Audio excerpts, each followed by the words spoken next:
let's continue that conversation. Bring in RNC senior advisor Danielle Alvarez and host of the Tudor Dixon podcast. Tudor Dixon, great to see you both. Danielle, I'll start with you. So Monday, as she just said, the big day. We wished him the best of luck. What do you expect to happen? Do you think the House is able to get on the same page? And if so, the Senate, that's the other big problem. You know, there's a couple steps to get this big, beautiful bill in front of the president's desk. But as I have said many times, Congress has to act. We received a mandate from the American people in November when we won the House, when we won the Senate, when we won the White House in the fashion that we did. And President Trump is the leader of our party, is the leader of this great nation. And it is time that we make his tax cuts permanent, because I'll draw the line in the sand. If we don't, it will effectively be the largest tax cut for the American people. We need to protect middle income families across this country, and we have got to get this done. We've got to get our party to come together, and I am certain they will be able to do that. I'm certain that Speaker Johnson will be able to broker a deal. It will move through the Senate, and it will end on the president's desk.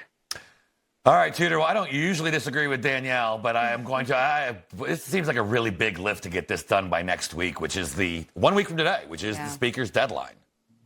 And people are watching all of these representatives that they've put into office, and they promised this would come to pass. And as you heard Danielle say, I mean, the chance of what would happen if this doesn't go through, the amount of taxes that would be increased on the middle class is really unreasonable. So there's going to be a lot of pressure on these U.S. representatives who are holding out right now, because the president ran on this. I mean, we heard him come rally after rally, especially here in the state of Michigan, where he said no tax on overtime, no tax on tips, and he's going to reduce taxes. He's going to keep those tax cuts in place. And if this doesn't pass, those people are going to be in a world of hurt by their constituents who are saying, hey, we already pay the highest taxes in the Midwest here and in the state of Michigan. We need some relief, and we expected you to give it to us.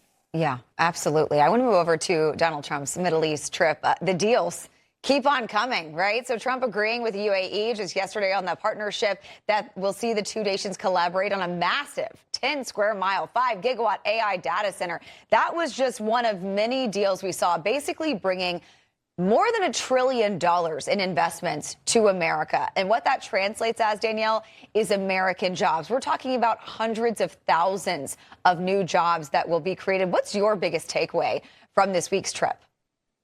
I was texting with a colleague in the White House this morning who said that it is over $2 trillion in investments from this trip. Of course, while the president was in the Middle East, there was billions of dollars of investments that the White House was announcing on the home front. So this is a great win for this administration, and we expected nothing less from President Trump, who went to the Middle East. We are back. We are back on the world stage. We are respected.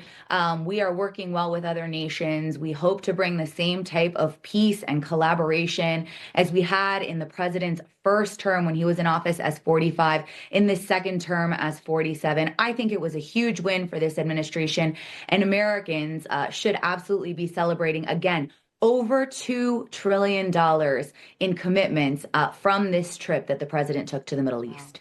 Yeah, Tudor, I mean, I just am blown away by the fact that how President Trump, in 4 months, has basically changed the way America is viewed on the world stage. And, I mean, it's really remarkable.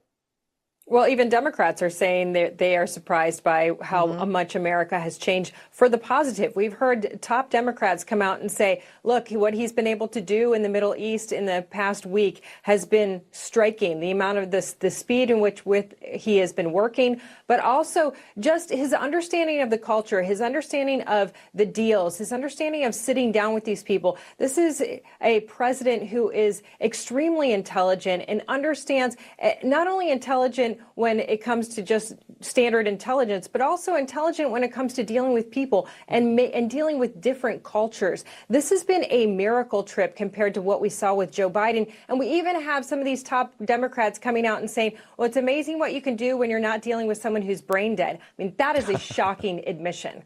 Yeah, no, absolutely. I want to get into this with you both. So yesterday, former FBI director, longtime Trump critic James Comey posted a photo to social media. Seashells depicting 8647, which, of course, some are saying is a call to violence against President Trump. Well, Comey did respond to that post, saying in part, I posted earlier a picture of some shells I saw today walking on the beach. I didn't realize that some folks associate those numbers with violence. That's hard for me to believe. Danielle, he took the photo down. What's your reaction to this?